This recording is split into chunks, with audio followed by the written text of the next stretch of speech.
Teman-teman semuanya, malam ini kita sharing tentang diam. Benar gak sih? Benar ya? Tentang diam. Dan saya gak mau ngebahas dari sisi fikih, hukum diam, terus nanti ada juga yang bertanya tentang hukum puasa diam, puasa gak ngomong, dan seterusnya. Karena memang dakwah saya agak sedikit menghindari perdebatan fikih. Kita akan coba renungkan beberapa kisah tentang diam yang ada di dalam Al-Quran. Setidaknya ada 4 apa 5 gitu kisah tentang amazingnya diam itu di dalam Al-Quran. Yang menurut saya nih, setelah saya coba tadabbur beberapa ayat tentang kisah diam ini dalam Al-Quran, ternyata sama, poinnya tuh sama di antara semua kisah. Bahwa diam kalau kita lakukan itu tepat dan kita punya alasan yang jelas, maka diam itu akan menjadi jalan lahirnya keajaiban dalam hidup kita. Jadi jalan munculnya keajaiban dalam hidup kita. Banyak orang yang berbicara untuk membela diri, padahal kalau dia diam, Allah yang bela dia. Kita ngebela diri kadang-kadang gak ngaruh, karena pembelaan diri kita tuh dianggap subjektif. Tapi kalau Allah yang bela dia, Allah punya banyak cara dan Allah menggenggam hati manusia. Sehingga ketika misalnya kita ribut dengan seseorang, setelah kita menjelaskan duduk perkaranya, kita ngejelasin yang sebenarnya terjadi apa, udah cukup diam. Dan jangan melanjutkan perdebatan. Kenapa? Biar nanti sisanya Allah yang akan beresin. Nah ini butuh apa untuk bisa kayak gini nih? Butuh iman. Karena kalau kita imannya lemah, kita kayak agak meragukan Allah bakal ngebelain kita. Padahal kita dalam posisi yang benar, mungkin kita akan terus-terusan bela diri. Kita akan tulis panjang sampai di scroll, kita akan narasi dengan kata-kata, kita akan berdebat, kita akan kerahkan semua teman-teman yang bisa ngebelain kita akan cari semua argumen, kita akan cari semua kesalahan dia dibalikin. Semua cara ini adalah cara orang untuk membela diri dengan cara berucap. Ternyata di Al-Quran Allah pernah menceritakan kepada kita cara membela diri dengan diam. Bahkan kadang-kadang ketika kita membela diri dengan berucap, justru Allah menjauhkan dirinya dari kita. Allah pergi. Kenapa Allah pergi dari kita, berpaling dari kita? Karena saat kita membela diri dengan berucap, dengan ngomong, dengan broadcast, dengan komen, dengan bikin caption dan seterusnya, kadang-kadang di dalam kata-kata kita itu ada hal yang justru gak benar. Ada yang bohong terpaksa gitu. Akhirnya gara-gara pengen bela diri kita jadi bohong. Gara-gara pengen bela diri kita jadi cari-cari kesalahan orang lain. Gara-gara pengen bela diri kita jadi buka aib. Gara-gara pengen bela diri kita jadi melebih-lebihkan sesuatu yang harusnya gak kayak gitu. Artinya justru karena kita berucap, karena kita ngomong malah jadi salah. Akhirnya orang gak respect, Allah lebih gak respect lagi. Sehingga malam ini kita pengen belajar tentang gimana cara menjemput keajaiban ketika kita punya masalah dengan seseorang lewat diam. Mungkin teman-teman sering mendengar hadis yang disampaikan oleh para penceramah, para ustadz. Hanya mungkin malam ini kita akan lebih banyak ngambil contoh. Karena saya pikir narasi-narasi ideal berupa ayat dan hadis udah banyak yang menyampaikan. Tapi membawanya dalam contoh konkret daily kehidupan kita itu mungkin gak semua orang aware. Karena emang kehidupan orang beda-beda. Apalagi misalnya seorang ustadz yang mungkin jarang main sosmed. Dia gak tahu masalah di sosmed itu apa. Seolah-olah sosmed itu bukan realitas hidup. Padahal kita tahu anak muda Indonesia main sosmed sehari gak kurang dari 6 jam. Berarti ada 6 jam realitas kehidupan kita yang jarang dibahas dan dibimbing dengan bimbingan agama Allah, Al-Quran dan hadis. Kenapa? Karena realitas ini kurang difahami oleh sebagian guru-guru, oleh sebagian ulama yang mereka emang agak gak terlalu akrab dengan sosmed. Mereka gak akrab dengan yang namanya Instagram, YouTube, Twitter, Line apalagi. Karena Line ini anak mudanya mungkin ABG banget kan. Jadi agak-agak kurang akrab. Kalaupun mereka pakai itu hanya karena soleh banget kali ya. Karena soleh banget jadi mereka pakainya sebatas sekedar share ceramah doang. Jadi gak main. bukan pemain sosmed lah, sekedar menggunakan sosmed sebagai media panggung ceramah. Udah share, itu juga kadang-kadang yang nge-share-nya admin, jadi nggak ngulik gimana cara tuh kurang ngulik. Padahal realitas sosmed itu udah jadi realitas daily kehidupan kita. 6 jam kita ada di sosmed dan 6 jam itu tetap waktu yang akan dihisap oleh Allah. Bukankah selain harta, selain tenaga, selain amal, waktu juga akan dihisap? Maka waktu kita 6 jam itu apakah tidak ada hubungannya dengan agama? Ada banget. Sehingga saya mencoba untuk semampu saya bareng dengan kita semuanya belajar. Bisa nggak ya kita jadi smart netizen? Atau dalam kehidupan sehari-hari bisa jadi smart citizen dengan sikap diam. Gimana sikap diam citizen, smart citizennya? Lagi di jalan, ketika orang lain mungkin bikin kita bete, bikin kita emosi, bisa nggak kita diam? Di rumah ketika kita berselisih dengan pasangan, bisa nggak kita diam? Di kos-kosan ketika kita digedor-gedor terus minta uang kos-kosan sama bu kos, bisa nggak kita? Salah. Itu mah ngumpet ya? Salah contohnya. Ya gitulah pokoknya.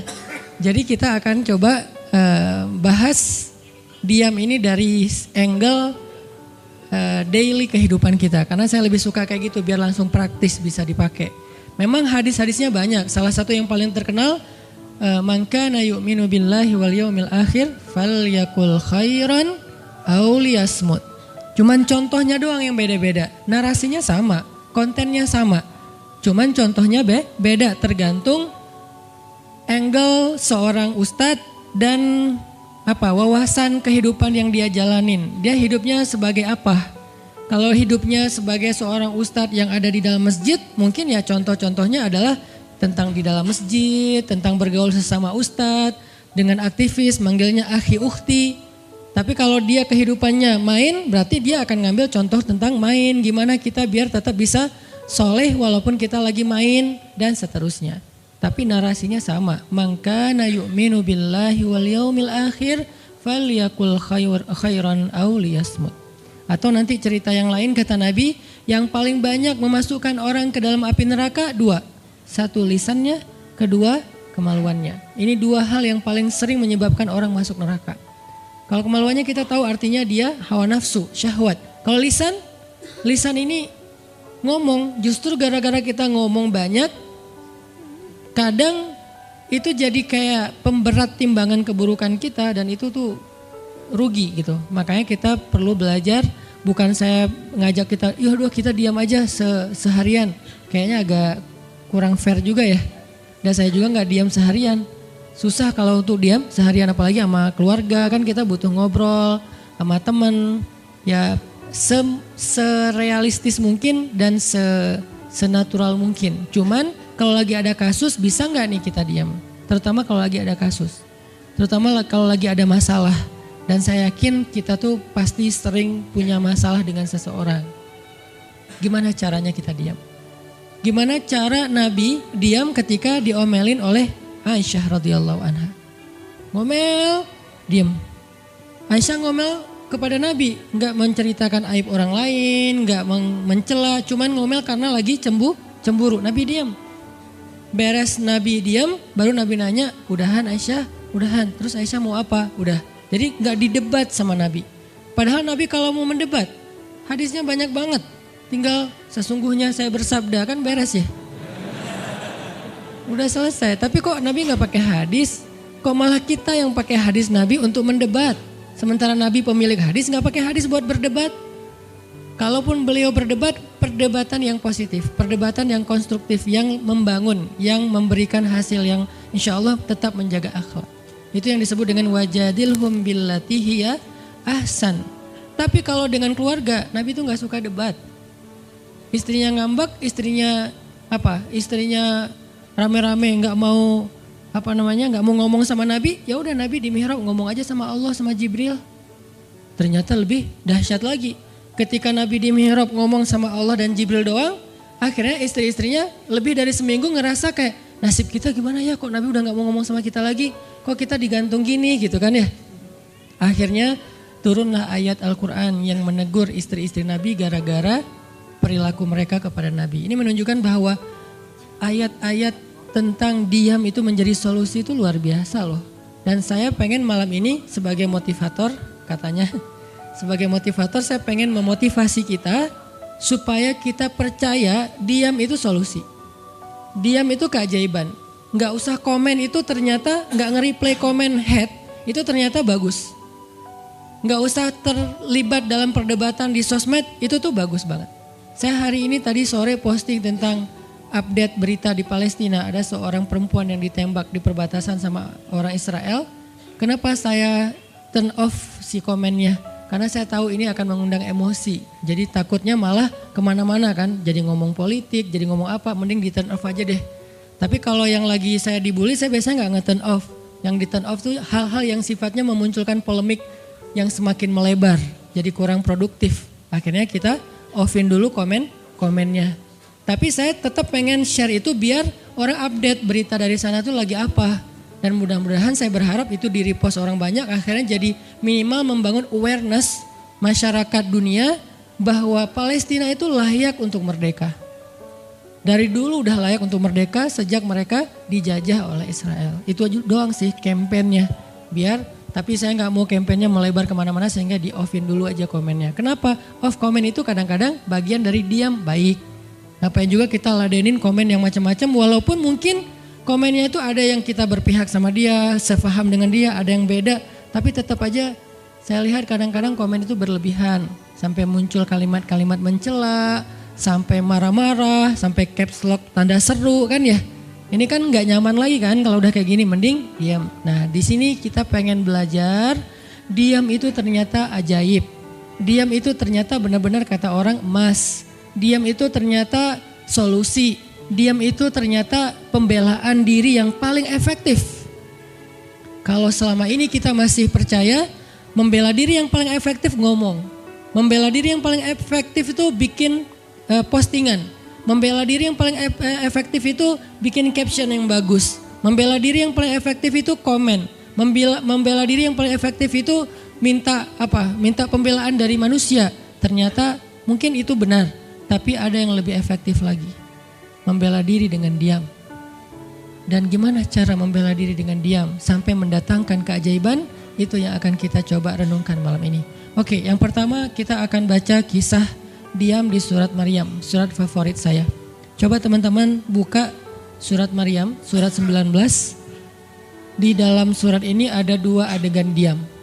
Pertama, adegan diamnya Nabi Zakaria. Yang kedua, adegan diamnya Maryam. Surat 19, surat Maryam, ayat 10. Sekaligus kita pengen belajar.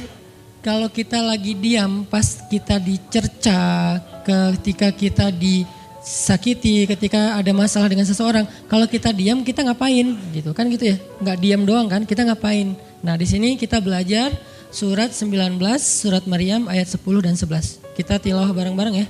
Saya baca habis itu teman-teman ikutin. A'udzu billahi minasy syaithanir rajim. Bismillahirrahmanirrahim.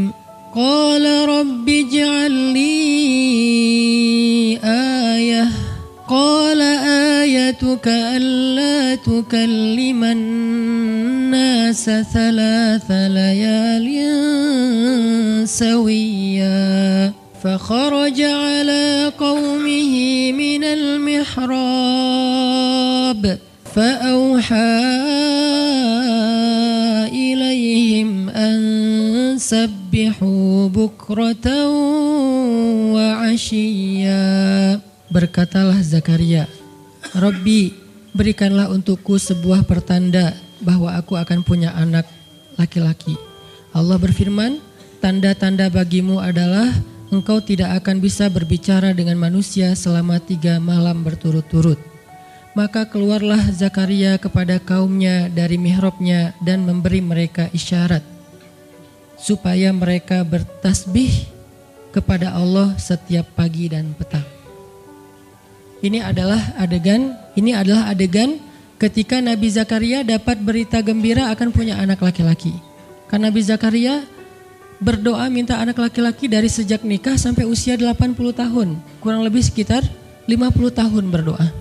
Lama banget, ya Allah beri anak, ya Allah beri anak. Sampai iparnya udah punya anak keren namanya Maryam. Iparnya adalah Imran.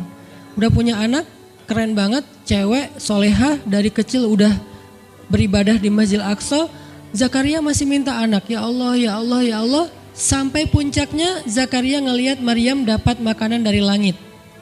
Zakaria datang ke mihrab Maryam, terus di situ udah ada makanan yang bukan dibawa oleh Zakaria. Zakaria nanya, "Anna laki hadza ya Maryam?" Maryam dapat dari mana makanan ini? Kata Maryam, "Huwa min indillah, dari Allah," kata Maryam. Gimana caranya? Kata Maryam, Allah punya cara sendiri. Allah yarzuqu may yasha bighairi hisab. Terserah Allah gitu. Masya Allah, Masya Allah. Zakaria kagum sama Maryam, langsung pergi ke mihrabnya Zakaria, sholat, dan di dalam sholatnya Zakaria berdoa, hunalika da'a Zakaria rabbah. Di saat itulah Zakaria benar-benar nangis berdoa kepada Allah, ya Allah, Rabbi habli min ladunka dzurriyyatan thayyibah innaka sami'ud du'a. Ya Allah, beri saya anak seperti dia, seperti Maryam. Engkau maha mengijabah doa dan saya enggak pernah berputus asa meminta kepadamu. Udah 50 tahun lebih.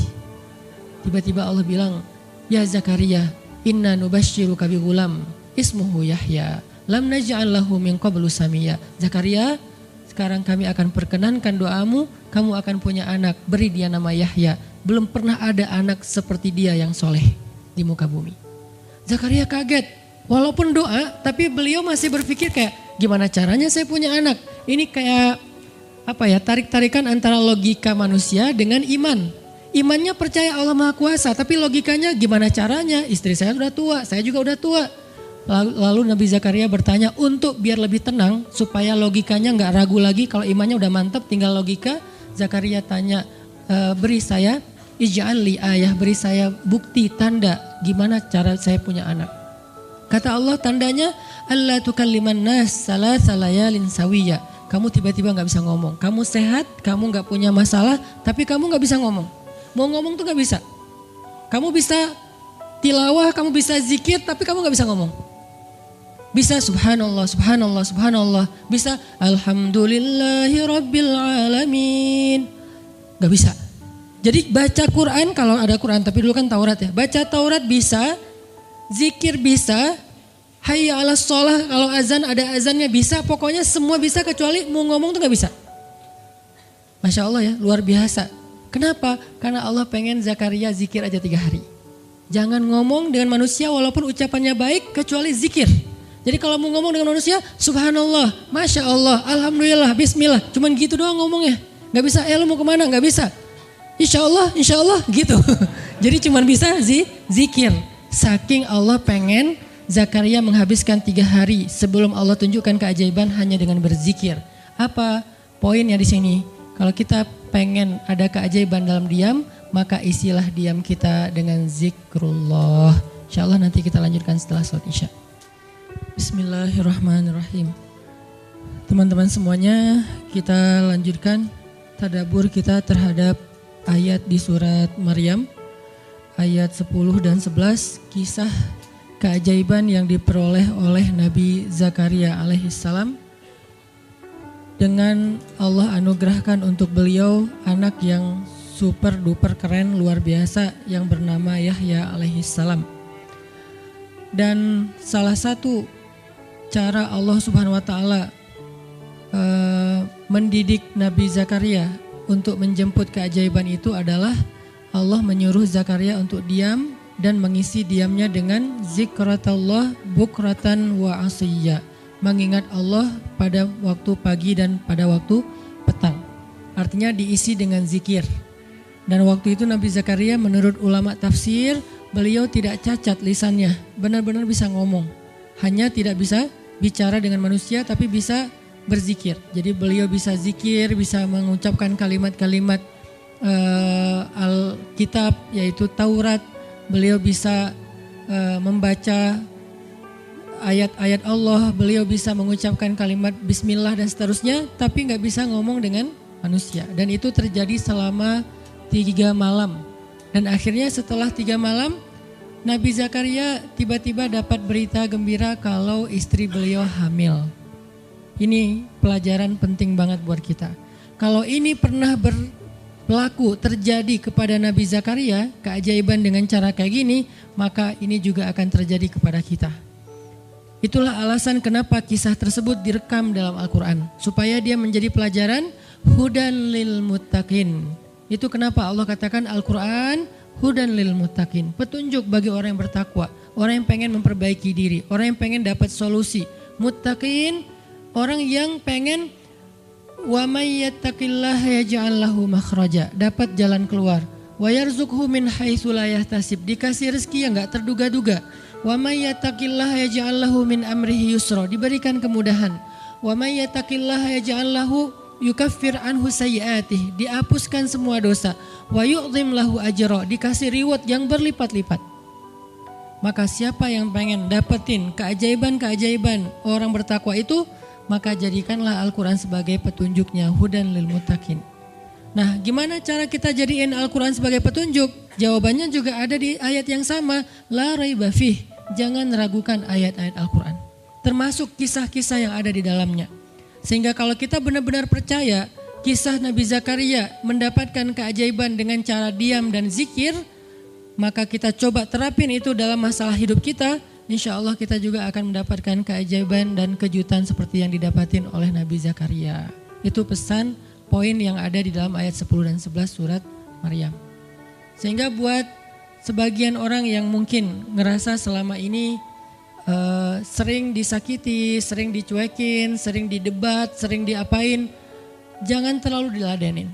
Kadang-kadang ada teman saya nanya ke saya, Ustadz ini ada yang ngomongin Ustadz gini di sosmed, perlu kita balas gak nih? Saya bilang udah diamin aja. Itu tuh santai, tapi sebetulnya itu ada kayak alasan kenapa saya memilih sikap itu. Bukan karena kayak males ribut, sebetulnya kadang-kadang kan ribut itu kayak nyenengin ya. Kayak olahraga emosi gitu kan. Rame-rame di sosmed itu kayak asik kan, kayak kita ngegame gitu kan. Jadi nge-replay komen-komen orang kayak lucu-lucuan gitu. Saya pernah lihat Rachel V-nya bagus juga sih. Ini bukan dalam hal negatif tapi positif, makanya saya sebutnya nama. Rachel itu kan main kemarin ke Australia sama New Zealand. Terus ada dia lagi foto-foto gitu di sana bareng dengan suaminya. Tiba-tiba ada yang komen, Sel, lo gak cocok di tempat itu. Tempatnya bagus tapi gara-gara lo jadi kurang bagus gitu. Terus dia jawab, ya gue gak cocok tapi dompet gue cocok, kata dia. Kadang-kadang perlu digituin juga sih ya, biar paham. Karena kata Ustaz Abdul Somad, sombong kepada orang yang sombong adalah sedekah. Tapi itu mah pilihan. Rasal memilih sikap santuy. Tapi dengan dia guyonin, kalau saya memilih sikap diam aja deh.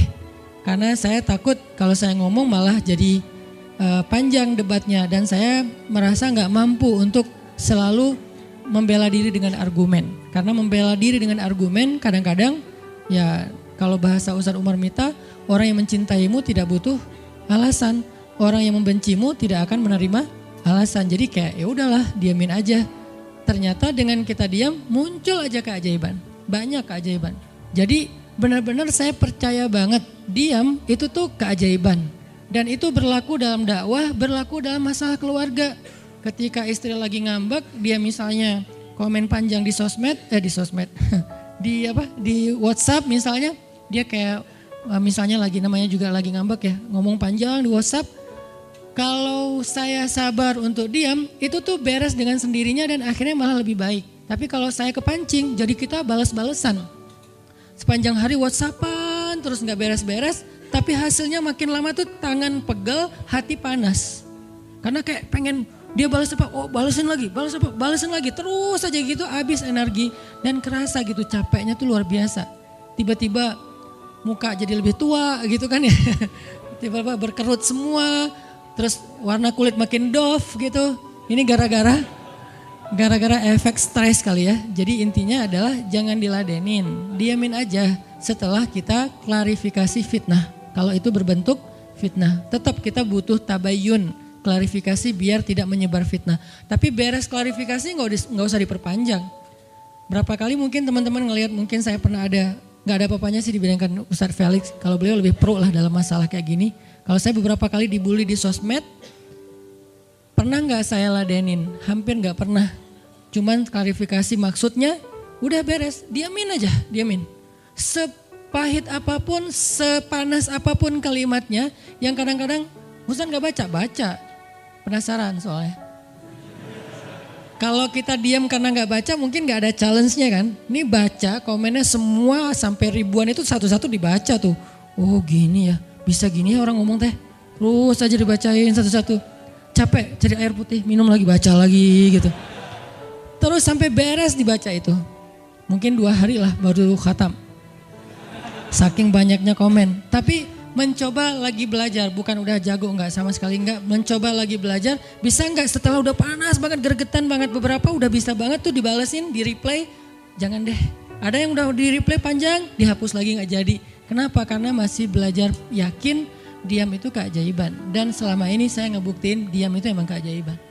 Kenapa? Karena Allah pernah mengisahkan kisah Zakaria dan kisah-kisah yang lain, bagaimana mereka dapetin keajaiban dengan cara diam.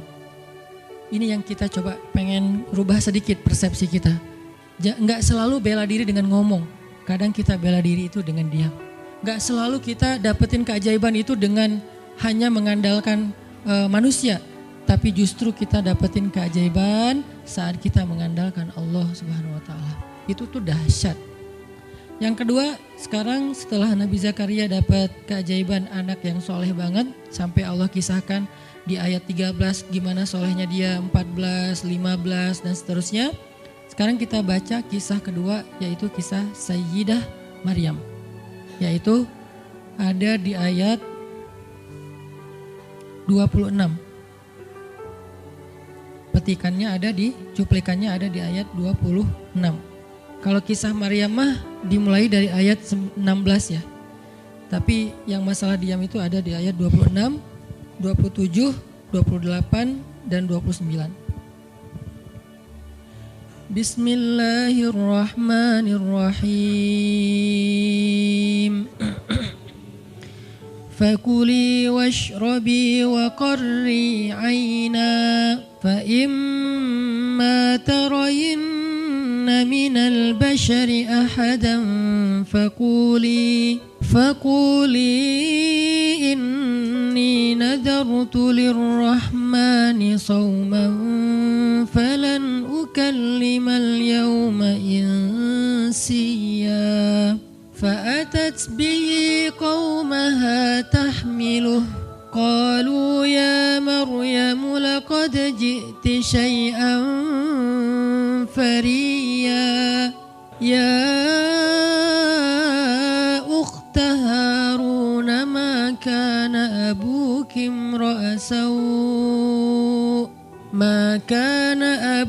امرأ سوء وما كانت أمك بغيا فأشارت إليه قالوا كيف نكلم من كان في المهد صبيا. Dan maka makan dan minumlah dan bersenang hatilah engkau wahai Maryam. Dan jika engkau bertemu dengan seseorang, katakanlah sesungguhnya saya telah berazam untuk berpuasa pada hari ini dan saya tidak akan berbicara dengan manusia pada hari ini. Lalu Maryam pun datang kepada kaumnya sambil menggendong bayinya. Kaumnya berkata, wahai Maryam, engkau datang kepada kami dengan membawa kalau bahasa kita itu pembawa apa istilahnya, sial, apa ya, dengan membawa keburukan. Jadi kayak dianggap pembawa kesialan. Wahai saudari Harun, sesungguhnya ayahmu bukanlah seorang yang nista ataupun pendosa, dan begitu juga dengan ibumu bukanlah perempuan yang hina. Lalu Maryam memberi isyarat, fa'asyarat ilaih, memberi isyarat dengan menunjuk ke arah bayinya. Lalu mereka berkata, bagaimana kami akan berbicara dengan seorang bayi yang masih digendong oleh ibunya, maksudnya masih terlalu kecil. Ini adalah cuplikan adegan Maryam ketika baru pulang kampung. Jadi ceritanya di ayat sebelumnya, ketika kandungan Maryam semakin besar dan nggak bisa disembunyikan dari penglihatan manusia, Maryam pun pergi menjauh ke sebuah tempat yang tidak ada siapa-siapa. Fahamalathu fantabadat bihi makanan qasiyya. Dia menjauh, mengucilkan diri ke tempat yang gak dilihat oleh siapa-siapa sampai melahirkan. Jadi kurang lebih sekitar 3 bulan 4 bulan Maryam gak ada di Al-Quds, gak ada di di Masjidil Aqsa dan sekitarnya. Dia pergi mengasingkan dirinya supaya tidak ada yang menghujat Maryam karena ngelihat perutnya sudah semakin besar dan dia gak punya suami. Setelah melahirkan, akhirnya Allah perintahkan Maryam untuk pulang. Setelah Allah ngasih makan, minum dan kebahagiaan buat Maryam, fakuli washrobi wa qarri aina, dengan adegan korma yang menjatuhkan buah-buah rutop dan seterusnya, pulanglah Maryam. Nah, Maryam tahu ketika dia pulang dengan membawa bayi, dia pasti akan dihujat, dicela, dicaci maki, dibully oleh kaumnya. Lalu Allah memberi kepada Maryam bekal. Gimana cara ngadepin yang kayak gitu-gitu? Kata Allah, kalau kamu ketemu manusia, ketemu orang-orang, ketemu kaummu, bilang ke mereka, saya tidak berdebat hari ini. Saya gak akan berdebat. Jadi dia tetap bisa ngomong. Tapi dia bilang, saya gak akan berdebat. Saya gak akan bicara dengan siapapun hari ini, karena saya sudah bernazar untuk diam. Bilang kayak gitu kepada kaummu. Maka fa'atat bihi qaumaha tahmiluh. Maka datanglah Maryam kepada Al-Quds, kepada kota Al-Quds dengan membawa bayinya yang digendong. Datang. Baru dari ujung kota kelihatan Maryam, muncullah orang-orang Bani Israel semuanya rame di pasar-pasar mereka, semuanya menghadang Maryam. Maryam tiba-tiba dihadang di gerbang kota Al-Quds. Gak boleh masuk kota Al-Quds. Tadinya ada yang satu orang lihat, Maryam. Langsung dia datang ke kota, dia umumkan ke semua orang, wahai Bani Israel, perempuan yang hina yang kita cari-cari sekarang sudah datang membawa bayi haramnya, membawa bayi selingkuhnya, membawa bayi hasil zinanya. Akhirnya orang-orang yang ada di Masjidil Aqsa, yang ada di rumah-rumah, yang ada di pasar, semuanya berkumpul di depan gerbang kota. Menghalang Maryam masuk. Kebayang gak perasaan Maryam? Padahal dia itu lahir di situ, dia beribadah di situ, ayahnya orang situ, ulama pula, pamannya Nabi pula di situ, tapi dia sekarang dihadang oleh semua penduduk Al-Aqsa, penduduk Al-Quds, Bani Israel. Ketika Maryam mendekat, mereka mengatakan, ya Maryam, laqad ji'ti syai'an fariya. Ini bahasa Al-Quran. Kalau aslinya lebih tercela daripada ini, karena ini bahasa Al-Quran yang tinggi, Allah menggunakan bahasa simbolik saja. Yang terjadi, mereka mencela Maryam. Mereka bilang, Maryam kamu pembawa sial, Maryam kamu perempuan hina, Maryam kamu tukang zina, Maryam kamu selingkuh, Maryam kamu ternyata pelakor, segala macam. Kebayang gak seorang perempuan yang mulia dituduh dengan kata-kata kayak gini? Sedih, pengen jawab, pengen bilang saya ini gak pernah berbuat dosa, ini nih Allah yang ngasih kepada saya gak punya suami dan saya diberikan anak yang suci dan segala macam. Enggak. Tanya kepada Zakaria kalau gak percaya, saya punya buktinya segala macam. Gak usah, diam aja. Maryam bisa ngomong kalau mau. Maryam by the way adalah perempuan secerdas Sayyidah Aisyah. Dia itu kayak Aisyah cerdasnya, kayak Khadijah bijaksananya, kayak Fatimah lembutnya, kayak Asiyah sabarnya. Maryam itu istimewa. Sampai sebagian ulama mengatakan Maryam satu-satunya nabi dari perempuan. Satu-satunya nabi dari golongan perempuan. Sebagian kecil ulama ada yang menyebutkan demikian. Sehingga mereka menyebut Maryam alaihassalam. Saking Maryam ini keren banget, istimewa banget. Tapi jumhur ulama sejarah mengatakan Maryam bukan nabi, tapi dia perempuan solehah, orang soleh. Bahkan 1 dari 4 perempuan sempurna di muka bumi. Dan tidak ada yang kelima. Cuman ada 4. Kamula minar rijali katsir, kata Nabi. Laki-laki yang sempurna itu banyak, yaitu para rasul dan para nabi. Walam yakmul minan nisa illa arba'ah. Tidak ada perempuan yang sempurna kecuali 4. Asiyah istri Fir'aun, kemudian Maryam anaknya Imran, kemudian Khadijah istri Rasulullah, dan Fatimah bintu Rasulullah. Artinya Maryam ini istimewa banget. Dia kalau mau argumen, dalilnya lebih banyak daripada para rabi-rabi Yahudi yang ada di situ. Karena ketika Maryam dulu berkhidmat di Masjidil Aqsa, Maryam itu nggak belajar seperti yang lain-lain. Karena kan dulu orang Bani Israel itu paling anti sama cewek ya. Buat mereka perempuan itu kasta kedua. Seolah-olah perempuan itu nggak punya hak yang sama dengan laki-laki. Laki-laki punya hak belajar di Masjidil Aqsa, perempuan nggak boleh. Ini kesenjangan gender di masa Bani Israel dulu. Jadi kalau ada yang mau nuduh Islam sebagai tidak memperhatikan masalah gender, dia harusnya baca sejarah. Justru Islam, Al-Quran, Taurat, Injil mengangkat perempuan untuk setara dengan laki-laki. Awalnya perempuan itu hina di masyarakat Bani Israel, dianggap pembawa sial. Sampai masyarakat jahiliyah sebelum Islam datang, apa yang terjadi dengan bayi perempuan? Dibenamkan dalam pasir hidup-hidup, dibunuh, dilempar dari bukit supaya mati langsung seketika. Kenapa? Termasuk Umar pernah membunuh bayi perempuan. Umar radhiyallahu an. Kenapa dia sedih banget? Karena dia ingat masa lalu ketika dia pernah membunuh bayi perempuan. Kenapa mereka membunuh bayi perempuan? Karena dianggap perempuan ini membawa sial. Tapi datang Islam mengubah tradisi itu. Mengubah persepsi publik. Yang tadinya perempuan dianggap hina, dalam Islam dikatakan surga ada di bawah telapak kaki ibu. Muncul harga diri perempuan naik. Apalagi sebaik-baik kalian yang paling baik untuk istrinya dan aku yang paling baik untuk istriku di antara kalian. Muncul lagi hadis, kalau seandainya laki-laki mau bersabar terhadap istrinya, maka harusnya dia bersabar 70 kali sehari kalau dia disakiti oleh istrinya. Yang ke-71 baru dia boleh marah. 70 belum boleh marah. Jadi perempuan, ibu-ibu, istri kalau mau bikin suaminya sebel sampai 69. Atau 70 boleh lah. Tapi yang ke-71, nah ini udah layak dimarahin. Tapi kan gak pernah ada sampai 70 kan. Paling juga 10%-nya lah, 7 kali sehari. Dan itu istiqomah setiap hari. Hari ini kok kamu gini lagi sih, kemarin udah beda hari. Jadi beda hitungannya, 0 lagi mulai dari awal.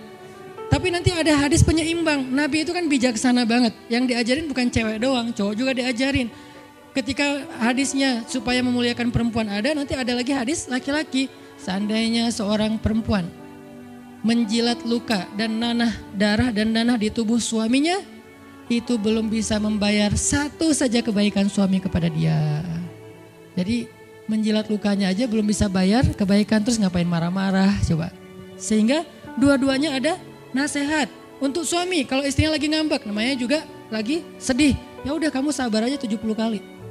Untuk istri jangan ngambek, karena kalau kalian berbuat baik aja belum bisa bayar kebaikan mereka. Terus gimana dong Ustadz? Ya udah, sekarang solusinya adalah sama-sama mengambil sisi baiknya. Kayak gitu nasihat Nabi. Makanya saya agak kurang setuju kalau khutbah Jumat itu memakai hadis menjilat darah dan nanah. Karena yang dengar suami. Wah bener nih khutbah Jumat, saya senang banget khutbah Jumat hari ini. Pulang-pulang, mah tadi khutbah Jumat keren banget. Nih mah, kebenaran aku catat. Nih mah, gak bisa. Kalau khutbah Jumat pakailah hadis sabar 70 kali. Menasihati suami. Kalau majelis taklimnya ibu-ibu, masalah tadi seandainya saya boleh menyuruh manusia sujud kepada manusia, saya suruh sujud istri kepada suami. Masing-masing ada hadisnya, jangan disilang. Ini gak bijak dalam ceramah, karena harusnya memberi nasihat yang bisa memperbaiki, bukan menambah tuntutan baru. Wah benar nih kalau suami saya dengar, harusnya suami saya datang, Ustadz boleh enggak acara selamatan di rumah saya nanti temanya ini gitu. Kalau perlu ngundang Ustadz yang dia kenal, request dulu untuk ngemojokin pasangan, ini enggak bijak. Balik lagi ke cerita tadi, Maryam tuh pintar banget, cerdas banget. Dari kecil dia udah hafal Taurat. Ibarat anak sekarang hafal Quran. Dan lebih sulit ngafal Taurat daripada Quran. Kenapa? Karena bahasa Al-Quran itu sastra banget. Jadi ngafalnya itu kayak ngafal syair. Itu aja udah susah kan? Kebayang gak ngafal Taurat? Lebih sulit lagi tuh. Dan Maryam dari usia di bawah 5 tahun udah khatam Taurat. Udah tahu tafsir Taurat usia 7 tahun. Bahkan saking keren dan pinternya Maryam, kadang-kadang ketika Maryam ngobrolin tentang Taurat sama Zakaria, itu Zakaria sampai geleng-geleng kepala. Maryam, gitu maksudnya, sampai nanya ke Maryam. Gitu maksudnya. Maryam ngomongnya ke Zakaria udah kayak ngajar gitu. Saking pinternya Maryam. Jadi hadis-hadis Zakaria Maryam hafal. Kan para anbiya tuh punya hadis kan. Hadis Zakaria dihafal oleh Maryam. Tauratnya Musa dihafal oleh Maryam. Kebijaksanaan para nabi dihafal oleh Maryam. Dia dari usia 10 tahun itu udah jadi ulama besar Maryam. Artinya kalau misalnya orang mau berargumen dengan Maryam, dia punya banyak bahan. Dia punya banyak narasi. Dia lagian Maryam itu pintar ngomong. Tapi Maryam diam. Jadi kalau kita ngerasa pintar ngomong, pintar komen, pintar apa, tetap aja kita punya alasan harusnya kita diam. Karena Maryam yang lebih daripada kita ternyata juga diam. Akhirnya Maryam diam. Dikatakan ya ukhta Harun. Diingatkan lagi dengan kemuliaan keluarga Imran. Ya ukhta Harun, ma akana abuki mra'asau wa ma kanat ummuki baghiya. Ayah kamu itu Imran loh Maryam, kamu enggak malu punya bayi di luar pernikahan sementara keluarga kalian itu keluarga baik-baik. Apa kamu tega menyakiti ayahmu, mencoreng nama besar dan nama baik keluarga besarmu dan seterusnya. Maryam makin luar biasa, panas banget, sedih banget. Dan Maryam itu yang lebih berat lagi teman-teman. Mungkin kalau kita digituin agak kebal ya. Terutama cowok lah. Cowok kalau digituin agak kebal karena emang kurang berperasaan sih kalau cowok ya. Coba lihat dari angle cewek. Cewek itu lebih peka loh dari kita. Kita mah mungkin lebih mudah lah diam. Diomelin, diam aja. Karena kita kan orangnya agak santuy gitu kan. Kalau cewek itu gak bisa gitu. Makanya lihat angle ini dari angle cewek. Kalau tadi Zakaria, sekarang Maryam. Dan Maryam lebih peka daripada semua cewek yang ada di muka bumi. Lebih perasa lagi daripada perempuan yang ada di muka bumi. Sangat-sangat pemalu. Saking pemalunya ketemu cowok keren, ta'awuz coba. Cewek itu perasaannya lebih dalam daripada kita. Jadi kalau misalnya cewek-cewek, Maryam tuh gak punya, ketemu cowok keren aja dia ta'awuz. Siapa cowok keren yang ditemui Maryam? Jibril. Gabriel loh yang ditemuin. Dan waktu itu Jibril menjelma. Apa? Fatamassala laha basyaron sawiyya. Jibril menjelma sebagai basyaron sawiyya. Allah yang ngomong tuh, cowok keren. Allah yang bilang keren. Kalau kita merasa udah paling keren, menurut Allah biasa-biasa aja. Karena Allah pernah menciptakan Yusuf, Allah pernah menciptakan Muhammad, Allah pernah menciptakan Yahya. Kita merasa paling keren, Allah pernah menciptakan Sarah, perempuan paling keren juga, Aisyah, Fatimah. Jadi buat kita kayak udah kegeeran paling keren se-Bandung gitu kan ya. Menurut Allah mah biasa. Kalau Jibril, Allah sendiri yang bilang dia tuh emang keren. Jibril emang bukan malaikat, tapi kalau ketemu manusia, kecuali para nabi, Jibril itu menjelma sebagai manusia. Supaya tidak terlihat wujud aslinya. Karena gak kuat orang ngelihat wujud aslinya Jibril. Nabi Muhammad aja pertama ngelihat Jibril dengan wujud aslinya pas di Gua Hiro itu lari tuh. Takut, saking ngerinya Jibril tuh. Jangankan manusia, malaikat aja segan sama Jibril. Jibril lewat malaikat. Gak berani malaikat. Kenapa saya bilang kok disegani? Allah yang bilang di Al-Quran. Dia itu malaikat yang disegani. Dzu mirratin. Dzu mirrah kalau bahasa kita malaikat yang sangat berwibawa. Sehingga di antara malaikat aja gak ada yang sembarangan bicara sama Jibril. Mau bicara sama Jibril kayak aduh segan malu gitu malaikat, cuman gak pakai itu mah Sunda ya. Pokoknya malaikat mah gak berani ngomong sama Jibril saking segannya. Kenapa? Gagah banget wujud aslinya. Ketika dia membentangkan sayapnya, itu sayap menutupi timur dan barat. Jadi matahari, bulan, bintang udah gak kelihatan. Yang kelihatan cuma Jibril dengan keagungannya. Itu belum Allah ya, baru ciptaan Allah. Jibril salah satu makhluk Allah yang paling agung.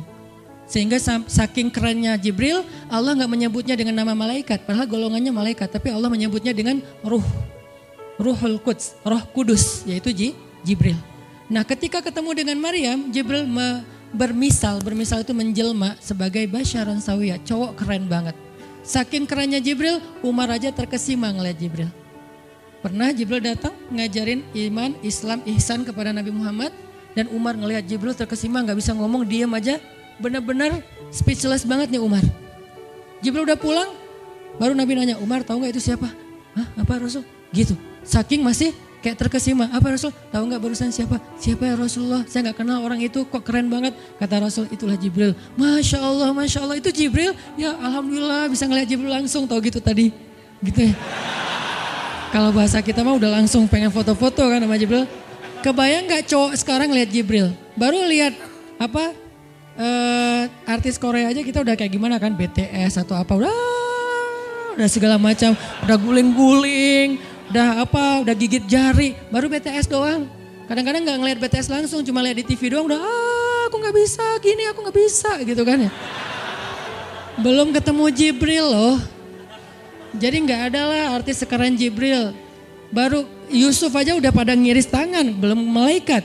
Sampai ketika cewek-cewek ketemu Yusuf, mereka bilang apa? Ini bukan manusia, ini malaikat. Jadi gantengnya Yusuf tuh bukan ganteng-ganteng apa? Itulah. Ganteng kok hewan gitu kan. Ini ganteng-ganteng malaikat. Belum ada tuh film atau sinetron itu. Yusuf itu ganteng-ganteng ganteng-gantengnya tuh malaikat. Levelnya tuh level malaikat. Jadi kalau ada Jibril, ada Yusuf kayak, nih yang mana Yusuf, mana Jibril ya? Keren dua-duanya. Nah Jibril datang ketemu Maryam bukan di atas panggung rame-rame. Berdua coba, intimate banget kan? Kalau di atas panggung teriak-teriak gak keren lah, biasa aja. Ini tuh berdua, private banget. Di satu ruang kecil, berdua gak ada yang tahu, tiba-tiba Jibril berdiri di depan Maryam, senyum dengan khas senyumnya malaikat yang mematikan gitu.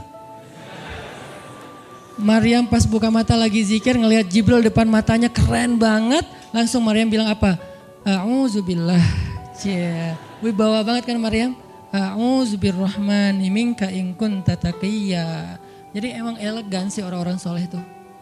Dia langsung nunduk, dia bilang A'udzubirrahmani minka in kunta taqiyya. Aku berlindung kepada Allah yang Maha Rahman. Kenapa ngomongnya Rahman? Karena keren. Kalau enggak keren, a'udzubillah. Karena keren, A'udzubirrahman. Tapi masih ta'awuz, cuman pakainya Rahman. Karena Allah tuh maha pengasih yang udah bikin kamu tuh keren. Diksinya luar biasa ya. Maryam gak bilang, A'udzubillahi minasyaitonirrajim. Enggak, ini enggak layak dibilang syaiton, ini terlalu keren. Jadi gak bisa A'udzubillah, A'udzubirrahman. Berarti Maryam tuh pinter. Sampai dia bisa memilih diksi Asmaullahil Husna. Dia nggak pakai diksi Allah, dia pakai diksi Ar-Rahman. Karena yang datang itu wajahnya tuh wajah orang baik, tapi keren. Akhirnya, A'udzubirrahmani minka in kunta taqiyya, kata Maryam. Jibril juga elegan, faham maksud Maryam. Maksudnya, kamu siapa? Itu pertanyaannya. Maryam nggak nanya, kamu siapa ya? Enggak gitu. Kan gaya culun-culun kayak caper gitu kan. Kamu siapa ya? Aku ada salah sama kamu. Enggak gitu sih Maryam ngomongnya. Saking elegannya Maryam, dia nanya kamu siapa tapi pakai kalimat zikir. Keren gak sih? Kita kadang-kadang zikir, A'udzubirrahmani minka in kunta taqiyya. Artinya apa Mbak? Sama-sama gak elegan ya. Kalau Maryam sama Jibril dua-duanya elegan. Bahasa orang elegan tuh emang banyak kode sih. Jadi kita mah yang polos-polos kayak gini, yang remeh-remeh rempeyek gak jelas gini, ya gak akan paham kalau gak baca tafsir. Makanya kalau mau theater of mind, baca Quran itu pakai tafsir, pakai kisah, baru kita ngerti kondisinya. Oh gitu banget ya, dahsyat banget ya kejadian waktu itu. Jibril datang dengan wujud yang kerennya. Maryam pengen nanya kamu siapa? Kok tiba-tiba masuk ruangan saya? Tapi bahasanya A'udzubirrahmani minka in kunta taqiyya. Aku berlindung kepada Allah yang maha baik darimu kalau kamu takut kepada Allah. Maksudnya kamu siapa? Takut gak kamu sama Allah? Baru Jibril mengatakan, saya adalah utusan Allah, berarti malaikat, untuk memberi kabar kepadamu kalau kamu akan punya anak. Baru Maryam melihat, gimana saya punya anak? Ya udah ada obrolan nih. Dan mereka udah biasa aja, oh Jibril saya kira siapa? Udahlah gak mungkin. Artinya udah kayak gitu nih kesolehan Maryam. Artinya Maryam itu orang yang sangat peka banget, perasaannya dalam banget. Terus nanti ketika Maryam melahirkan anak, tahu gak kata-kata Maryam apa? Ya laitani mittu qabla hadha wa kuntu nasyam mansiya. Saat Maryam merasakan sakitnya kontraksi, mau melahirkan Isa, Maryam itu sambil kontraksi sambil bilang, ya laitani mittu qabla hadza wa kuntu nasyan mansiya. Aduhai seandainya saya mati aja sebelum kejadian ini dan saya dilupakan oleh manusia seolah-olah saya tidak pernah ada. Kenapa Maryam ngomong kayak gini? Maryam ngebayangin betapa malunya dia nanti kalau harus membawa bayinya ketemu Bani Israel yang pada bawel. Bani Israel itu terkenal kaum yang paling bawel. Bawelnya banget. Kalau kita baca Al-Baqarah itu isinya kebawelan Bani Israel. Kata Nabi Musa, sembelihlah Al-Baqarah. Al-Baqarah itu kan banyak, yang warna apa? Cari yang warnanya bersih. Yang bersih kan juga ada belang-belangnya gak dikit. Terus yang beratnya berapa kilo, yang dari mana, dari Bali atau NTB atau dari mana, bawel banget. Udahlah cari aja seekor sapi, sembelih beres. Tapi nanya lagi, bertele-tele. Itulah Bani Israel. Dan Maryam tahu banget karakter kaumnya. Jangankan dengan fitnah kayak gini nih, ketemu Nabi yang udah menyampaikan hal yang benar aja, itu di debatnya tuh habis-habisan. Apalagi dengan kondisi Maryam. Makanya Maryam takut banget, dia nggak kuat menanggung malu. Kalau kita mungkin masih kuat lah nanggung malu. Kadang-kadang malah malu-maluin gitu kan. Kalau Maryam gak kuat nanggung malu, berarti orang yang seperti ini harusnya kan berat banget untuk diam kan. Gak akan kuat diam, harusnya dia ngomong gitu, dia belain diri. Tapi Maryam itu sisi lainnya adalah perempuan yang mukminah, siddiqah, sangat yakin sama Allah. Allah suruh diam, ya udah diam. Gimana pun dihujat, diam. Kata Allah diam, diam. Ya Allah mereka bilang saya itu berzina, diam. Ya Allah bilang ini anak haram, ini anak saya nih, anak yang mulia. Anak yang satu-satunya ketika lahir nggak disentuh setan di antara manusia loh. Satu-satunya manusia ketika lahir nggak disentuh setan. Nabi Muhammad setannya malah diislamkan. Beda, kerannya itu beda. Kalau Isa nggak disentuh setan. Kalau Nabi Muhammad setannya malah masuk Islam. Masing-masing punya keistimewaan lah. Tapi satu-satunya manusia yang lahir nggak disentuh setan cuman Isa. Kita semuanya pernah disentuh. Lahir langsung. Apa sih lo datang-datang ke dunia nggak nambah-nambahin kerjaan gua gitu kan. Kita nih orang biasa, jadi pas lahir tuh udah ada langsung setan bisik-bisik, yuwas bisufi sudurinas, makanya disuruh azan kan. Karena kenapa? Biar nggak dibisikin sama setan. Dan kalau bisa suara azan kita harus lebih lembut daripada suara setan, karena setan juga kayak nge-tricky gitu. Saya ibu kamu. Anak bayi dinina bobokan sama setan, hiduplah iblis gitu-gitu kan. Jadi kayak di dokter nama setan, iblis itu keren, iblis itu soleh, iblis itu baik. Tapi pakai bahasa nasyid, lagunya tuh kayak akustik gitu, lembut banget gitu kan. Makanya suara muazin kalau azanin anaknya yang lembut, jangan azan Allahu Akbar, asyhadu alla ilaha illallah. Dia malas ke masjid nanti kalau udah dewasa. Kenapa? Gue malas banget dengan suara ini nih. Salahnya siapa coba? Salah ayahnya. Belajar azan di Al-Latif sama Muzammil sama Teras Tafiz. Biar azannya tuh kayak Allahu Akbar, Allahu Akbar. Bayinya senyum-senyum. Ntar gue bisa lebih dari itu. Canda. Intinya adalah Maryam itu pemalu banget. Jadi dia bisa banget untuk ngebales. Tapi dia diam. Sampai akhirnya fa'asyarat ilaih. Dia memberi isyarat. Arti memberi isyarat, dia nunjuk ke arah Isa alaihissalam yang masih digendong, kalau kalian mau ngomong aja sama bayinya. Allah yang nyuruh kayak gitu. Makin kayak marah dan makin menjadi-jadi orang Bani Israel ketika Maryam memberi isyarat nunjuk ke arah Isa. Mereka bilang, "Ya Maryam, kamu udah gila apa? Sekarang kamu nyuruh kami bicara dengan bayi yang masih dalam gendongan ibunya?" Benar, Maryam tuh ternyata udah stres gila. Dia gara-gara ditinggal sama selingkuhannya, sekarang dia jadi orang gila. Wah, luar biasa tuduhan kepada Maryam. Maryam diam aja sedih, nahan air mata. Tapi bukan emotikon yang menggenang air mata di sini ya. Nahan aja air mata sampai kemudian Allah datangkan keajaiban, jadikan bayinya bicara. Qala, Isa bicara. Panjang lagi omongannya Isa. Ibuku ini baik, ibuku begini-begini, saya itu hamba Allah, saya itu anak yang suci, saya itu begini-begini, sampai beres baru mereka pada pulang karena mereka merasa terbantahkan semua tuduhan palsu mereka kepada Maryam. Masuklah Maryam, disambut mulia oleh beberapa orang. Maryam itu perempuan mulia, Allah mendatangkan dia sebagai keberkahan. Tadi dituduh pembawa sial, sekarang disebut pembawa berkah. Mulailah Maryam terkenal.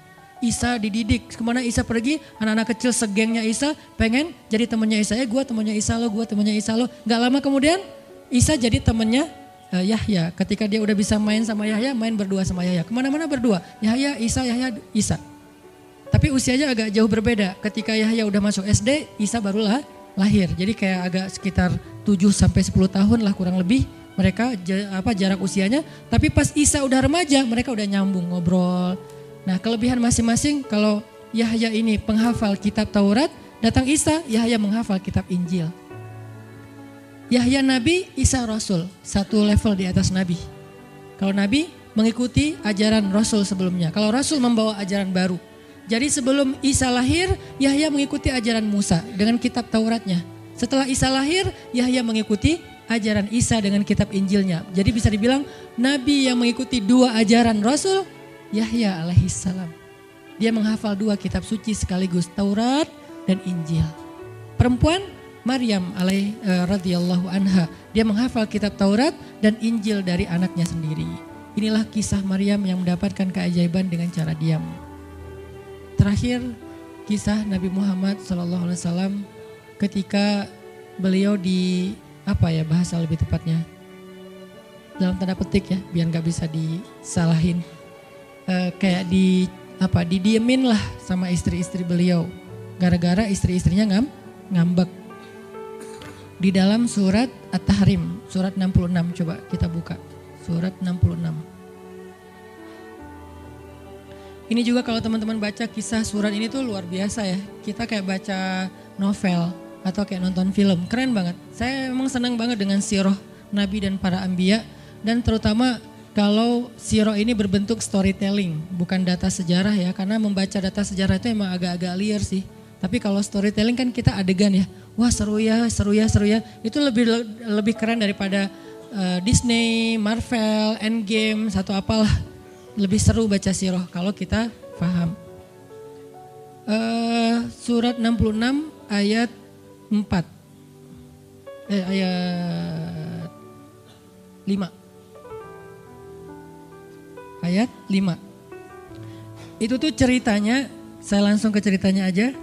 Ceritanya kan waktu itu Nabi itu punya kebiasaan kalau habis asar sampai maghrib, Nabi ngapain pertanyaannya? Apa sih yang dilakuin Nabi antara asar dengan maghrib? Ternyata kebiasaan Nabi di hari Jumat di hari-hari biasa antara asar dengan maghrib itu adalah keliling ke rumah-rumah istrinya. Antara asar dengan maghrib itu waktu family time lah, keliling antara rumah-rumah istrinya. Kalau nggak habis dalam satu hari, besok dilanjutin. Nah hari itu Nabi datang ke rumah Maria yang dari Mesir itu, istri beliau yang dari Mesir, Maria Kiptiyah, dan lama di rumah Maria, nggak pindah-pindah gitu. Sementara Hafsah sama Aisyah udah nungguin Nabi di rumahnya Aisyah berdua, karena emang Hafsah sama Aisyah ini kan ngegeng banget ya berdua ya.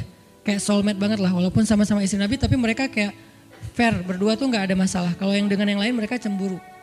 Nungguin di rumah Aisyah. Hafsah, Nabi di rumah siapa sih sekarang? Kata Hafsah, di rumah Maria. Kok lama banget sih di rumah Maria, dikasih makan apa sih? Gak tahu tuh, dari tadi kita tungguin gak datang-datang. Kan sesama cewek nih ngobrol. Lama gak datang-datang, menjelang maghrib Nabi baru datang. Aisyah udah agak bete nih, lama banget sih giliran di Maria aja datang lama, di rumah saya gak datang-datang. Begitu Nabi datang, tuh Nabi datang. Dia aja Aisyah sama Hafsah. Assalamualaikum. Waalaikumsalam. Kayak ngambek gitu kan. Kata Nabi, Aisyah kenapa? Hafsah kalian kenapa? Kata Aisyah, ya iyalah sedih. Kok di rumah Maria lama banget dikasih makan apa sih, enak ya? Kata Aisyah. Enggak makan apa-apa, cuma minum madu. Oh kata Hafsah, pantesan kok bau mulutnya gak enak. Pasti madunya gak benar tuh di sana tuh. Iya gak benar, jangan minum madu lagi kata Aisyah. Kata Nabi, ya udah mulai sekarang saya nggak akan minum madu lagi. Demi apa? Menyenangkan hati Aisyah. Aisyah langsung yes, Nabi nggak akan minum madu lagi demi saya. Berarti saya kan istimewa banget. Kenapa bisa istimewa? Karena aslinya Nabi itu hobi banget minum madu. Kayak saya mungkin senang minum kopi. Tapi demi istri, mulai sekarang saya nggak akan ngopi lagi. Kan istri saya ngerasa, wah demi aku tuh dia nggak mau ngopi lagi. Kan keren kan? Akhirnya Aisyah ngomong ke istri-istri yang lain, kalian tahu nggak? Kata Aisyah, kayak ngomong di grup gitu kan. Tapi grupnya bukan grup WhatsApp, grup mereka gitu. Kalian tahu nggak? Nabi sekarang nggak akan minum madu lagi loh. Kenapa? Karena aku. Wah keren ya Aisyah, istimewa banget ya. Sampai Nabi rela nggak minum madu, padahal madu itu baik. Nabi senang juga demi Aisyah, ya demi aku gitu. Akhirnya Aisyah bahagia. Allah nggak ridho. Begitu Nabi ngomong kayak gitu, Allah turunkan ayat pertama surat At-Tahrim. Ya ayuhan Nabi. Jibril langsung turun, ya Rasulullah ada pesan. Ada pesan tuh dari Allah. Kata Rasulullah, pesan apa Jibril? Nih, ya ayuhan Nabi. Lima tuharrimu ma ahallallahu lak tabtaghi mardhata azwajik. Kenapa engkau mengharamkan apa yang Allah sudah halalkan bagimu? Hanya pengen menyenangkan hati istrimu, wahai Rasul. Astagfirullah, salah ngomong saya. Mengharamkan ya Allah halalkan. Astagfirullah ya Allah, mulai sekarang saya akan minum madu lagi. Astagfirullah maafin saya ya Allah. Jibril balik ke Allah kasih tahu Nabi akan minum madu lagi. Nabi ngomong ke istri-istrinya, kumpulin semuanya kecuali Aisyah. Semuanya dikumpulin. Ada Hafsah di situ. Wah istri-istriku, maaf ya aku salah ngomong kemarin depan Aisyah. Sekarang aku akan meralat, mulai sekarang aku akan minum madu lagi di rumah-rumah kalian. Jadi kalau sore aku lagi datang, siapkanlah madu seperti biasanya. Terus istri-istri Nabi ngerasa, Masya Allah Nabi sekarang minum madu lagi demi kita, gitu kan ya. Kan antara mereka kan saling pengen nunjukin siapa yang paling istimewa kan. Demi kita sekarang Nabi udah minum madu lagi. Nabi sampai meralat kata-katanya. Akhirnya ternyata kalimat itu sama Hafsah disampaikan ke Aisyah. Kalau bahasa sosmed kita di capture, di forward. Kan bahaya banget kan? Disampaikan ke Aisyah. Aisyah tuh lihat Nabi sekarang minum madu lagi loh. Demi siapa coba? Demi kami. Aisyah, innalillah, jadi Nabi gini. Cuman Aisyah gak sampai ngomong kayak kita. Dasarnya cowok di mana aja sama gitu. Itu mah kata-kata cewek sekarang ya. Kalau Aisyah kan elegan kan gak ngomong gitu. Akhirnya pas Nabi datang Aisyah diam. Aisyah diam, kata Nabi, Aisyah kenapa? Aisyah kenapa? Oh jadi gitu, di belakang ternyata sekarang minum madu lagi. Hah? Nabi langsung datangin sama Jibril. Rasulullah tahu gak kenapa mereka rame-rame sekarang? Siapa yang ngasih tahu nih ke Aisyah? Jibril ternyata jadi penengah, makanya jangan macam-macam deh sama Nabi. Ada Jibril, ada Allah kan susah gitu membuat rahasia. Tahu nggak Rasulullah kenapa Aisyah ngambek? Kenapa wahai Jibril? Gara-gara Hafsah ngebocorin rahasia Nabi kepada Aisyah. Oh ini kerjaan Hafsah kata Nabi. Oke, Hafsah. Panggil nih Hafsah.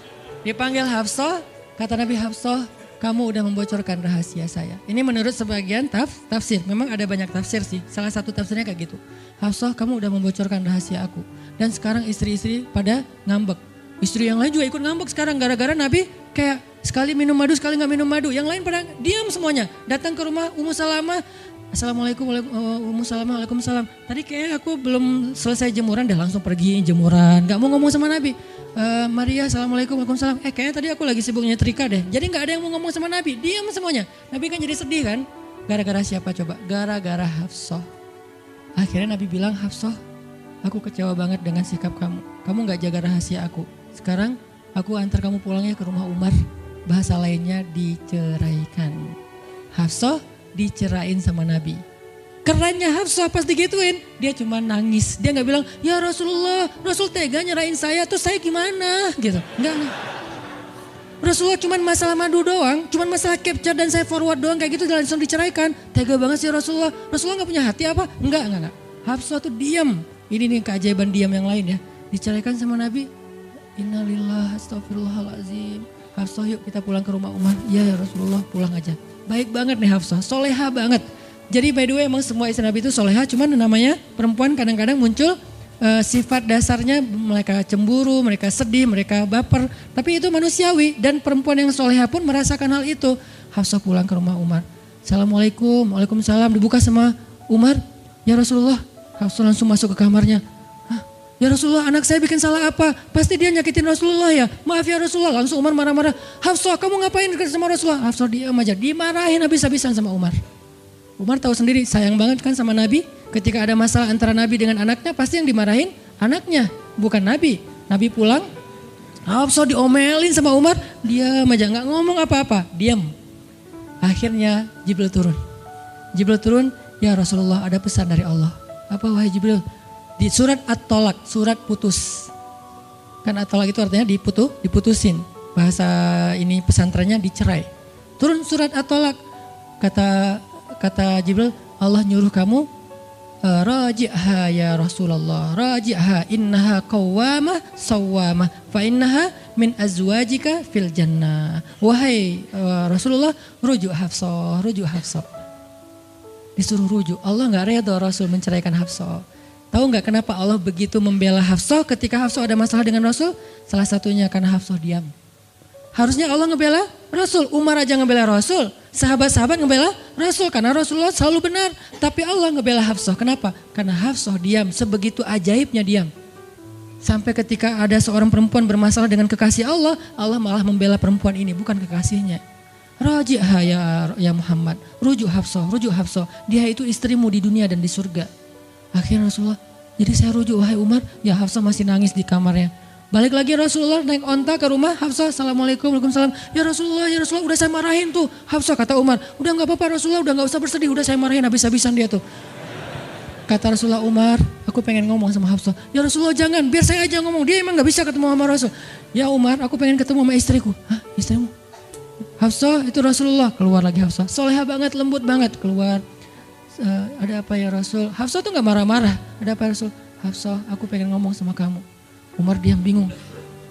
Kata Rasulullah, Hafsah, aku ingin ajak kamu balikan. Romantis gak sih? Rasul pengen ngajak Hafsah balikan. Kok balikan sih Ustaz? Ya rujuk kan balikan. Rujuk artinya kembali ya balikan. Hafsah balikan yuk. Umar bingung, hah balikan? Hafsah, Allah yang nyuruh aku untuk merujuk kamu. Umar makin bingung, Hafsah kamu keren banget. Sampai Allah belain kamu gitu. Kata Nabi Hafsah, Allah turunkan ayat khusus tentang kamu di surat ini. Umar makin bingung, sampai turun ayat, Masya Allah, anakku ini subhanallah, Masya Allah gitu kan ya. Akhirnya, ya Rasulullah Allah sampai menurunkan ayat tentang masalah ini. Alhamdulillah Hafsah sujud syukur, Hafsah nangis. Hafsah langsung meluk Rasul. Umar, aduh gimana nih. Udah beres gitu, Hafsah dibawa pulang sama Rasul. Boncengan berdua, Hafsah boncengan sama Rasul. Naiklah mereka, mobil mereka yang bermerek onta itu. Gimana cara pulangnya? Di depan rumah Umar, Rasulullah langsung berlutut, langsung ngasih tangan buat Hafsah. Hafsah megang tangan Nabi, injak lutut Nabi, naik ke atas onta. Itu tuh romantis banget. Lalu Rasulullah bonceng Hafsah. Tadi kan cerita Hafsah dicerai sama Nabi itu kan heboh di grupnya istri-istri Nabi kan. Hafsah dicerai loh. Jangan-jangan kita juga dicerai. Soalnya Nabi udah gak mau ngomong sama kita. Astagfirullah. Jadi grup Nabi, istri-istri Nabi itu pada khawatir kalau mereka juga sama nasibnya dengan Hafsah. Pada bingung. Tapi tiba-tiba mereka ngelihat Hafsah pulang ke rumahnya dibonceng Nabi. Itu tuh langsung trending loh. Istri-istri Nabi, tahu gak tuh Hafsah dirujuk sama Nabi sampai turun ayat di surat At-Talaq. Oh gitu. Wah Hafsah keren banget ya. Wah istri-istri Nabi pada cemburu pada Hafsah. Diturunkan Hafsah, yang lain pada ngintip Hafsah. Sampai masuk ke rumahnya. Nabi beres di rumah Hafsah, keluar masuk ke masjid. Dia aja di masjid. Istri yang lain Nabi gak mau ngomong. Aisyah, Ummu Salamah, Saudah, Maria, Sofia, siapa lagi? Yang Zainab bintu Jahsy. Semuanya Nabi diamin, gak mau diajak ngomong. Datang satu-satu, ya Rasulullah mau dibuatin minum apa? Astagfirullah, subhanallah. Datang lagi Aisyah, Rasulullah capek, subhanallah. Diam semuanya, gak ada yang mau diajak ngomong sama Nabi. Udah mereka akhirnya pada pulang, bingung. Nasib kita gimana ya? Tanya ke Hafsah yuk. Sekarang Hafsah jadi kayak selebritinya. Hafsah, pada datang ke rumah Hafsah. Hafsah bantuin kita dong. Sampai Aisyah aja yang tadinya kayak bisa dibilang kayak pemimpin istri-istri Nabi kan. Aisyah paling cerdas, paling disayang sama Nabi. Sekarang Aisyah diam-diam ngomong, Hafsah bantuin dong, kita nih lagi digantung sama Nabi. Kata Hafsah sekarang kan kayak lagi di atas angin gitu. Kalian sih nyakitin Rasul, cie. Hafsah tuh kayak wah lagi masa-masanya Hafsah gitu kan. Hafsah gimana dong? Ya udah ngomong aja langsung sendiri. Rasulullah nggak mau ngomong sama kita. Ya udah coba minta tolong ke ayah kamu Aisyah, kan ayah kamu dekat sama Rasulullah. Akhirnya ngundang Abu Bakar, ya Abu Bakar baca deh tafsir dari ayat-ayat ini. Abu Bakar datang, ayah tolongin kami dong. Kenapa? Kami tuh dianggurin sama Nabi, didiamin, digantung udah seminggu lebih. Jangan-jangan kami juga dicerai kayak Hafsah. Kalau Hafsah dicerai tapi udah dirujuk, kami gimana nasibnya? Akhirnya ya udah biar aku yang ngomong sama Rasul. Datanglah Abu Bakar ke masjid. Rasul lagi zikir. Ya Rasulullah, itu istri-istrimu mutus saya. Subhanallah. Ya Rasulullah, Masya Allah. Ya Rasulullah, la ilaha illallah. Abu Bakar aja Rasul gak mau ngomong sama dia. Padahal Abu Bakar itu udah paling akrab sama Nabi. Abu Bakar diam, gak bisa diajak ngomong nih. Abu Bakar balik lagi ke rumah istri-istri Nabi. Kata istri-istri Nabi, gimana Abu Bakar? Astagfirullah, innalillah, gimana kalau Abu Bakar aja gak bisa, gimana yang lain? Terus akhirnya datang lagi ke Hafsah. Hafsah bantuin dong, kita udah gak jelas nasibnya nih. Kata Hafsah, ya udah aku minta tolong ayahku ya. Hafsah masih kayak gak mau langsung ke dia gitu. Ya udah aku minta tolong ayahku ya, panggillah Umar. Ayah bantuin mereka dong, nasib mereka sekarang lagi terkatung-katung gitu. Umar marah, kalian sih. Nah, tadi kan yang diomelin Hafsah kan, sekarang diomelin semua istri Nabi diomelin sama Umar. Dan salah satu kalimat omelannya Umar, itu tuh kerennya Umar sampai di-repost sama Allah. Coba, ada gak manusia yang kata-katanya di-repost Allah? Gak ada, cuman Umar. 2 kali kata-kata Umar di-repost oleh Allah. Arti di-repost apa? Ditayang ulang di Al-Quran. Kan repost itu berarti tayang ulang kan? Di-capture, langsung di-copy, paste, langsung ditayangin. Itu tuh kata-kata cuman Umar yang pernah digituin sama Allah. Kata-kata Umar apa? Ayat ke-5. Kata Umar, kalau kalian gak minta maaf sama Nabi, Allah bisa aja mentalak kalian, menceraikan kalian dari Nabi, lalu menggantikan untuk Nabi istri yang lebih solehah, lebih hafizah, lebih bertaubat, lebih baik, lebih cantik, lebih perawan daripada kalian. Itu tuh kata Umar yang ada di ayat ke-5. Jadi bisa dibilang ayat ke-5, adalah ayat repostnya kata-kata Umar. Saking kerennya Umar. Sampai Nabi pernah bilang kalau ada Nabi setelah aku, Umar lah orangnya. Cuman gak ada Nabi setelah aku. Jadi kalau ada orang yang benci sama Umar, saya gak heran. Dia baca sirah apa? Karena Umar tuh keren banget. Abu Bakar tuh keren banget. Kalau kita baca sirah mereka dahsyat tuh. Dan kalau ada yang bilang Umar sama Ali itu gak akur, aneh juga. Karena Ali memberi nama anaknya, yang pertama Abu Bakar. Yang kedua Umar. Yang ketiga Utsman. Ketika ditanya sama Umar, ya Abul Hasan kamu memberi nama mereka dengan nama-nama kami, kenapa? Kata Ali, aku berharap mereka jadi orang soleh seperti kalian. Terus gimana caranya Ali ngasih nama Umar sementara dia benci sama Umar? Gak mungkin dia benci, masa ngasih nama orang yang dibenci kan? Dek namanya siapa? Namrud. Kok Namrud sih? Kan ayah saya benci banget sama Namrud. Datang lagi, dek namanya siapa? Iblis. Kok iblis sih gitu kan ya? Gak mungkin lah. Ngasih nama anak pasti karena sayang. Kayak saya ngasih nama Aisyah, Maryam, Mutia, Yahya, Ertugrul. Itu karena emang saya ngefans dan ngidolain banget dengan nama-nama ini. Yahya, Ayyash, tiga tokoh di situ. Nabi Yahya, Ayyash sahabat Nabi, dan Yahya Ayyash mujahid Palestina. Jadi 3 tokoh sekaligus. Nabi Yahya saya ngidolain banget supaya Yahya jadi anak kecil yang seperti Nabi Yahya menghafal Quran. Kedua, Ayyash itu sahabat Nabi Muhammad. Kemudian yang ketiga, Yahya Ayyash sekaligus itu nama mujahid Palestina yang paling pintar ngerakit banyak senjata-senjata untuk ngelawan Israel. Dan dia dibunuh sama Israel, saking Israel benci sama Yahya Ayyash. Untuk membunuh Yahya Ayyash mereka ngebom 1 blok untuk membunuh Yahya Ayyash, dan mudah-mudahan dia syahid dalam dalam kejadian itu. Artinya saya ngefans gitu. Ali juga kayak gitu. Balik lagi ke cerita tadi, akhirnya ngundang Umar. Umar datang ke Rasulullah. Ya Rasul, saya diutus istri-istrimu. Subhanallah, subhanallah. Ya Rasul, bicara dong, kasihan mereka kayak digantung. Ya Rasul, apakah engkau menceraikan mereka semua? Baru Rasulullah ngeliat ke arah Umar. Rasulullah tersenyum. Rasulullah bilang, enggak wahai Umar. Allahu Akbar, kata Umar. Dia langsung takbir. Allahu Akbar. Istri-istri Nabi dengar suara takbirnya Umar, itu pertanda, kode. Berarti berita gembira. Istri-istri Nabi juga Allahu Akbar, Allahu Akbar. Rame gitu kan. Umar masuk ke rumah istri Nabi. Wah Umar, Busyra ya Umar, Busyra berita gembira. Wahai Umar, ya berita gembira. Kalian tidak diceraikan oleh Nabi. Tapi jangan macam-macam lagi ya. Ya Umar, ya. Akhirnya sujud syukur semuanya. Beres sujud syukur, mereka bilang, kita masak-masak yuk untuk Rasul yuk, syukuran.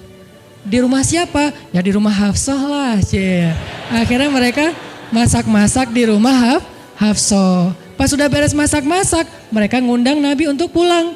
Tapi yang berani ngomong sama Nabi cuman Hafsah. Hafsah, kita udah beres masak nih. Minta dong Nabi pulang ke rumah. Ya udah tenang, biar aku yang minta. Hafsah datang, ya Rasulullah, kami masak-masak loh untuk Rasul, yuk pulang yuk. Ya Hafsah, udah beres Nabi zikir, sujud, beliau balik sama Hafsah. Sampai ke rumah Nabi, tenang, udah selesai lah urusannya. Apa yang terjadi setelah itu Ustadz? Udah gak ada riwayatnya, jadi gak bisa diriwayatin. Pokoknya beres itu mereka pun hidup bahagia selamanya. Apa pelajarannya di sini? 2 orang di sini dapat keajaiban lewat diam. 1 Hafsah, Allah suruh rujuk gara-gara dia diam. Kedua Nabi, diam aja sambil zikir sampai akhirnya Allah beri pelajaran yang berharga. Istri-istri yang tadinya ngambek serentak semuanya insaf bahasa kita. Sadar dan mereka minta maaf kepada Rasulullah. Jadi kalau istri lagi ngambek, lagi ngomel, diam. Isilah diam kita dengan zikir. Tapi zikirnya bukan auzubillah minasyaitonirrajim, auzubillah. Jangan, dia bukan setan. Dia hanya lagi ngambek. Subhanallah, Masya Allah, Alhamdulillah. Yang paling efek itu la haula wala quwata illa billah. Itu ngefek banget. Mudah-mudahan ini bisa menjadi penyemangat, motivasi untuk kita semuanya. Betapa kata as-samt, as-sukut, diam aja dalam Islam itu adalah kebaikan yang luar biasa dahsyat. Mudah-mudahan itu bisa jadi behavior, perilaku kita sehari-hari, perilaku kita di sosial media, perilaku kita di jalan, di rumah, dimanapun. Sehingga orang yang sudah hijrah, udah ngaji, mukmin harusnya bisa menjadikan diam sebagai bentuk pembelaan diri kalau dia ada masalah. Barakallahu fiikum. Subhanakallahumma wa bihamdika asyhadu an la ilaha illa anta astaghfiruka wa atubu ilaik. Assalamualaikum warahmatullahi wabarakatuh.